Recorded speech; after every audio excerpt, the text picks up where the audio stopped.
جنات پر ایمان بھی، ایمان کا مطلب یہ یقین رکھنا کہ جنات کا وجود ہے، یہ بھی ایمان کا حصہ ہے۔ جنات کا منکر بھی اسلام سے خارج ہے، کیونکہ قرآن مجید سے، احادیث سے، تواتر سے یہ بات ثابت ہے کہ اللہ نے ایک مخلوق آگ سے بنائی ہے، ایک مخلوق بنائی ہے نور سے، جس کو کیا کہا جاتا ہے؟ فرشتہ۔ اردو میں، فارسی میں فرشتہ، انگلش میں اینجل، اور عربی میں ملک۔ عربی میں کیا کہتے ہیں؟ ملک، جس کی جمع ملائکہ ہوتے ہیں، ملائکتہ بہت آتا ہے نا قرآن مجید میں۔ تو گورے بھی مانتے ہیں اس کو، کیونکہ یہ تو آسمانی کتابوں سے، تواتر سے ثابت ہے۔ تو اب یہ فرشتہ چونکہ مادی مخلوق نہیں ہے تو ہمیں وہ مخلوق نظر نہیں آتی۔ اب سائنس کا یہ کہنا ہے، سائنس تو یہاں تک بھائی سائنس مادی چیزوں پہ تحقیق کر سکتی ہے بھائی جان، کچھ چیزیں سائنس کی دسترس سے کیا ہیں؟ خارج ہیں۔ اگر وہ دلائل سے ثابت ہو جائیں، دوسرے دلائل سے، تو ان کو مان لیا جائے، نہیں ثابت ہو تو نہیں مانا جائے۔ اب سارے پیغمبروں نے فرشتوں کے وجود کا بتایا ہے، حضرت موسیٰ، عیسیٰ علیہ السلام، موسیٰ علیہ السلام، داؤد علیہ السلام، تواتر سے۔ تبھی یہود و نصارہ اور مسلم سارے متفق ہیں کس کے وجود پر؟ فرشتوں کے۔ اسی طرح اللہ نے ایک مخلوق کو آگ سے بنایا، اس کو کیا کہا جاتا ہے؟ جن۔ چونکہ وہ انسانوں سے چھپی ہوئی ہے اس لیے اس کو کیا کہا جاتا ہے؟ جن۔ جن چھپی ہوئی چیز کو کہتے ہیں۔ مجنون کسے کہتے ہیں؟ جس کی عقل چھپی ہوئی ہو، پردہ پڑ گیا ہو، دیوانہ ہو گیا ہو۔ جنین اس بچے کو کہتے ہیں جو ماں کے پیٹ میں ہو، وہ بھی چھپا ہوا ہوتا ہے نا۔ فلما جن علیہ اللیل، قرآن کہتے ہیں جب رات چھا گئی، اندھیرا کر دیا رات نے، تو ہر وہ چیز جو چھپی، جنون اسی سے نکلا ہے۔ جنون پاگل ہو گیا نا، گویا دماغ ہی غائب ہو گیا ہے، ٹھیک ہے نا۔ تو ہر وہ چیز جو چھپی ہوئی ہوتی ہے نا، اس میں جیم ڈبل نون والا مادہ پایا جاتا ہے۔ تو جن کو بھی جن اس لیے کہتے ہیں کہ وہ ہوتا ہے لیکن نظر بولو نہیں آتا۔ تو اس کے بارے میں ہمارا عقیدہ کیا ہے جو اسلام نے ہمیں بتایا ہے؟ بھائی جنات بھی مکلف ہیں اعمال کے، ان میں اچھے بھی ہوتے ہیں اور ان میں برے بھی ہوتے ہیں۔ البتہ شیطان ایک ایسا جن ہے جو برا ہے، ہر جن برا نہیں ہوتا، لیکن شیطان ایک برا جن تھا جو اڑ گیا تھا نا، وہ پڈے ماضی میں لگا تھا اور قیامت تک اڑا ہی رہے گا، اس کی نسل بھی ایسا ہی ہے۔ لیکن جنات میں اچھے بھی ہوتے ہیں اور جنات میں برے بھی ہوتے ہیں۔ جنات تعلیم کہاں سے لیتے ہیں؟ انسانوں سے لیتے ہیں۔ جنات میں کوئی الگ سے پیغمبر نہیں آتے، انسانوں ہی کو اللہ نے یہ فضیلت دی ہے کہ جنات فالو کس کو کریں گے؟ انسانوں کو۔ تبھی جتنے مذہب انسانوں میں ہے نا، اتنے ہی مذہب کس میں ہے؟ جن اگر میرا بیان سنتے ہیں تو 20 رکعت تراویح کے قائل ہو جاتے ہیں، کسی اہل حدیث کا بیان سنیں گے تو 8 کے قائل ہو جاتے ہیں، جہلم والی سرکار کا بیان سنیں گے تو جنوں کی بیویاں عدالت سے جا کے ان کی عدالتوں سے خلا لے رہی ہوتی ہیں کہ وہ شوہر جن شوہر دینے پر راضی نہیں ہوتا۔ وہ سارے جھگڑے جو انسانوں میں ہے نا، جن میں ہو سکتا ہے کچھ 4 شادیاں کرتے ہوں جو میرا بیان سنتے اور پٹ بھی رہے ہوں جنیوں سے، چڑیلوں سے، اور جن میں ایسے بھی ہوں گے جو 1 کے قائل ہوں گے۔ تو جتنے، مجھے نہیں پتا جنات کو 4 کی اجازت ہے کہ 1 کی ہے، یہ کچھ مسائل ہو سکتا ہے جنات کی ہم سے ڈیفرنٹ ہوں، لیکن بہرحال تو حدیث سے ہمیں یہ پتا چلتا ہے بھائی ایک مخلوق ہے جسے کیا کہا جاتا ہے؟ جن کہا جاتا ہے۔ وہ ہے، اس کا وجود ہے، اور چونکہ وہ ہو سکتا ہے یہاں بھی کچھ جنات بیٹھے ہوئے ہوں۔ اگر وہ آپ کہیں وہ بیٹھے ہوئے کیوں؟ بھائی وہ کھڑے ہو گئے تو سب آپ لیٹے ہوئے ہوں گے پھر یہاں پہ، اس لیے ان کو بیٹھے ہی رہنے دو۔ میں اکثر چٹکلا سناتا ہوں نا، وہ پرانا ہو گیا لیکن کیا کریں، ایک آدمی کو کسی نے بتایا یہ فلیٹ پرانا ہے، خالی ہے، یہاں جنات ہیں، ادھر نہیں جانا، وہ فنٹر بنا ہوا ہے۔ میں چل جن کی ایسی کی تیسی گیا، بیل بجائی، بندہ باہر نکلا نا، اب الٹے پاؤں اس کے آنکھیں گول گول، تو پھر بھی اس میں بڑا کانفیڈنٹ نہیں نا، اس نے کہا کوئی ڈرتا ورتا نہیں بھائی صاحب، آپ میں نے سنا یہاں کوئی جنات ہیں؟ تو وہ کہتا ہے میں تو 500 سال سے لہ رہا ہوں، مجھے تو تب کوئی جن نظر۔ اس نے کہا لے بھائی یہی جن ہے بھائی، 500 سال سے رہ رہے کم، سمجھ رہے ہو؟ اچھا، تو جنات کی پیدائش انسانوں سے پہلے ہوئی ہے اور جنات کی تعداد بھی انسانوں سے زیادہ، کیونکہ قرآن میں ہے قد استکثرتم من الانس، اے جنات تمہاری تعداد تو انسانوں سے بھی زیادہ ہے۔ تو پتہ چلا جنات انسانوں سے بھی زیادہ ہے۔ تو ان میں اچھے بھی ہوتے ہیں، برے بھی ہوتے ہیں، ہری پگڑی والے بھی ہوتے ہیں، سفید پگڑی والے بھی ہوتے ہیں، دیوبندی بھی، بریلوی بھی، قادیانی بھی، ہندو بھی، ہر طرح کے فرقے، کیونکہ یہ تعلیم کہاں سے لیتے ہیں؟ انسانوں سے۔ تو جتنے مولویوں کی جتنی قسمیں ہیں نا، سب سے زیادہ قسمیں تو پاکستان میں پائی جاتی ہیں، جتنی قسم کے مولوی ہیں جس ملک میں ہوں گے اتنے ہی قسم کے فرقے بھی اس ملک میں جنات میں بھی ہوں گے، کیونکہ یہ تعلیم کس سے لے رہے ہوتے ہیں؟ میں نے بتایا انسانوں سے۔ دوسرا، ان میں ایک مسئلہ ہے، ان میں شر کا عنصر خیر سے زیادہ غالب ہے۔ انسان کی جو نیچر ہے نا، انسان کی نیچر یہ ہے کہ انسان کی نیچر میں خیر زیادہ غالب ہے، شر مغلوب ہے۔ انسانوں میں اچھے بائی نیچر اچھے زیادہ ہوتے ہیں، برے کم۔ ہر انسان جھوٹ کو ناپسند کرتا ہے لیکن کچھ پھیکو بھی ہوتے ہیں، ہر انسان چوری کو ناپسند کرتا ہے لیکن کچھ چور بھی ہوتے ہیں۔ لیکن جنات کا معاملہ الٹا ہے، ان میں شر کا عنصر خیر سے، یہ سرکشی، آگ میں سرکشی ہے نا، تو ظاہر ہے ہمیں اللہ نے مٹی سے بنایا، مٹی میں کیا ہے؟ تواضع۔ تو حق سن کے چپ ہو جانا چاہیے انسان۔ ہو جاتے ہیں ہاں کچھ شیطان قسم کے ہوتے ہیں وہ چپ نہیں ہوتے، لیکن نارملی انسان کو جب صحیح بات پتہ چلتی ہے وہ کیا ہو جاتا ہے؟ چپ۔ مٹی ہے تو مٹی والی خاصیت اس میں ہے۔ جنات میں آگ سے بنے تو، اور آگ بھی شعلے مارتی ہوئی، تو اس لیے جنات کی طبیعت میں سرکشی زیادہ ہے۔ ایک بات یہ ہو گئی۔ دوسری بات کیا ہو گئی بھائی؟ جنات جو ہے نا، جنات یہ انسان سے زیادہ طاقتور ہوتے ہیں لیکن مرعوب ہوتے ہیں یہ انسان سے۔ اس کی میں ایک مثال دوں، بیل زیادہ طاقتور ہے یا وسیم بھائی؟ بیل، لیکن قابو کس کے ہوتا ہے بیل؟ انسان کی۔ وجہ اس کی ہے کہ وہ مرعوب ہوتا ہے انسان سے، اس کو اللہ نے وہ دماغ نہیں دیا جو کس کو دیا ہے؟ انسان کو دیا۔ بیل کو جس دن پتا چل گیا نا کہ میں زیادہ پاورفل ہوں، تو کھوٹے کی جگہ آپ بندھے ہوئے ہوگے، بیل نہیں بندھا ہوا ہوگا۔ لیکن اللہ نے ایک روب رکھا ہے جانوروں پہ بھی انسان کا۔ گدھے کو دیکھو، چلتے رہو، وہ منہ نیچے کر کے لوڈ اٹھا کے چلتا رہے گا، اس کو احساس ہی نہیں ہوتا کہ میری ایک لات کا مارا ہے یہ بندہ جو بیٹھا ہوا ہے نا میرے اوپر، تھوڑا سا یوں کیا اور ایک کھسکایا، اٹھا کے گرے گا۔ تو ایسے ہی خوب سمجھ لو، جنات انسانوں سے ڈرتے ہیں، نہ کہ انسان کو جنات سے ڈرنا چاہیے۔ جنات ڈرتے ہیں کس سے؟ انسان سے۔ لیکن ہوا یہ کہ قرآن سے یہ بات ثابت ہے، سورہ جن میں اللہ نے فرمایا وَأَنَّهُ كَانَ رِجَالٌ مِّنَ الْإِنسِ يَعُوذُونَ بِرِجَالٍ مِّنَ الْجِنِّ فَزَادُوهُمْ رَهَقًا۔ جنات انسان پہ سرکش ہو گئے، شرارتیں کرنے لگے، ادھر سے بندہ اٹھا کے ادھر کر دیا، ادھر سے اٹھا کے، ایک صحابی کو جن اٹھا کے لے گئے تھے۔ حضرت عمر رضی اللہ تعالیٰ عنہ کے دور میں ایک خاتون کا شوہر گم گیا،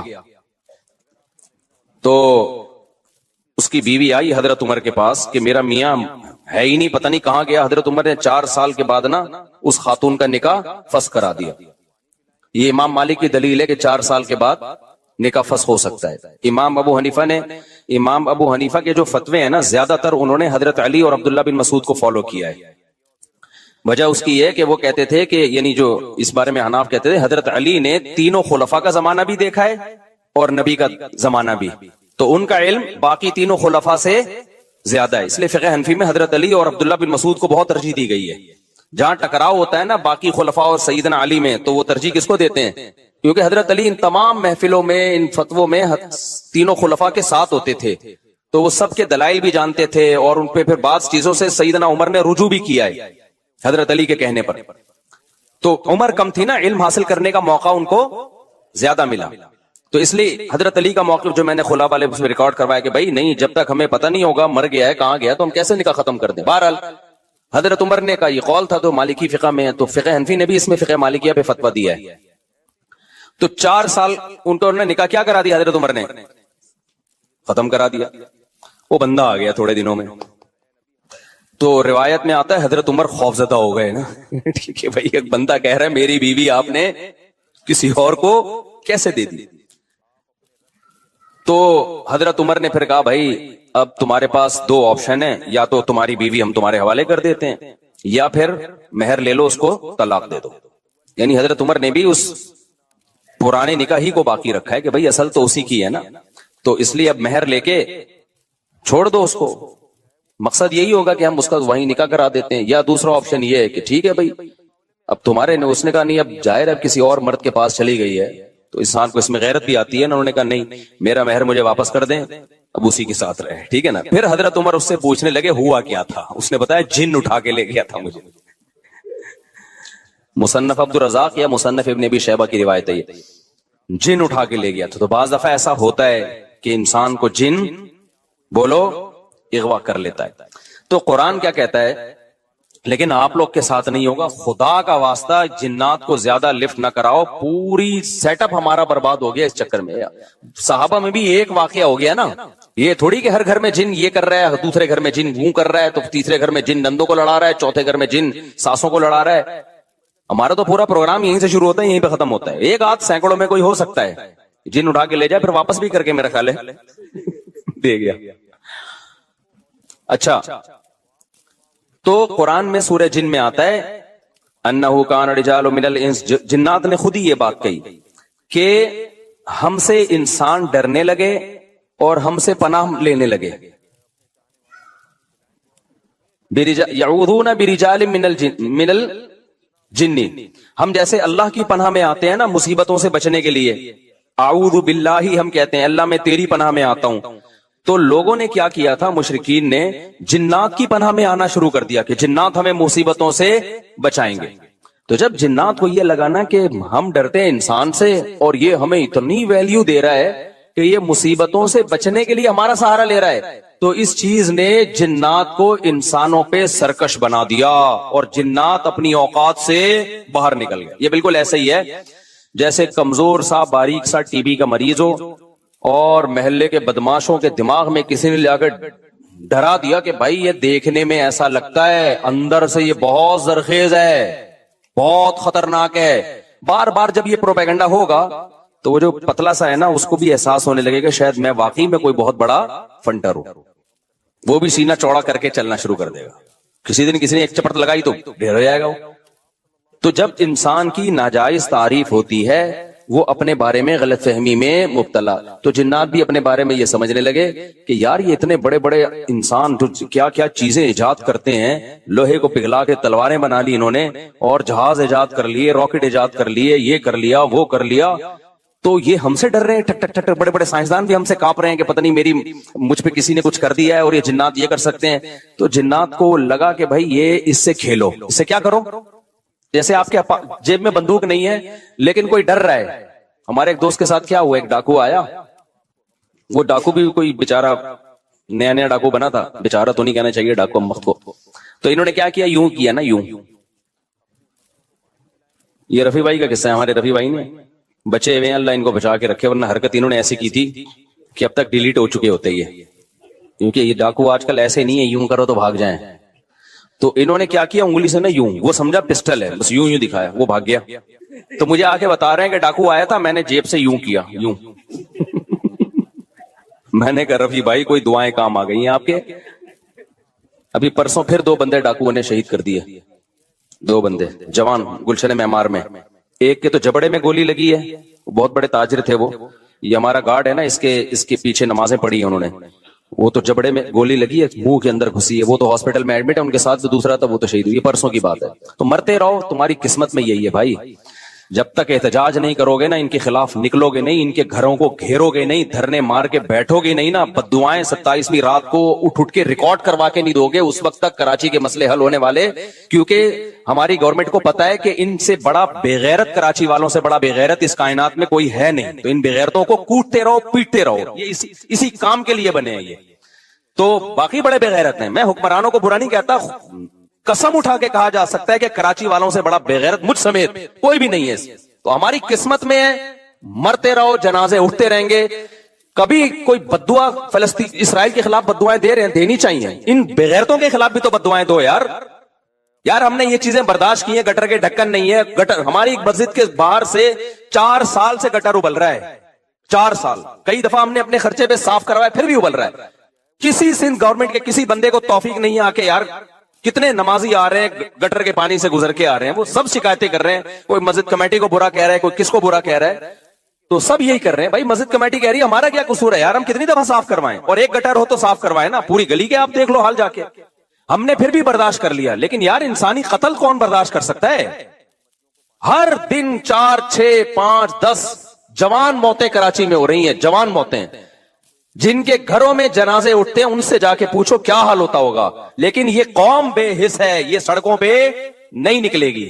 اس کی قسمت میں ہے کہ پٹو مرو, تمہاری قسمت میں ہے یہ. تو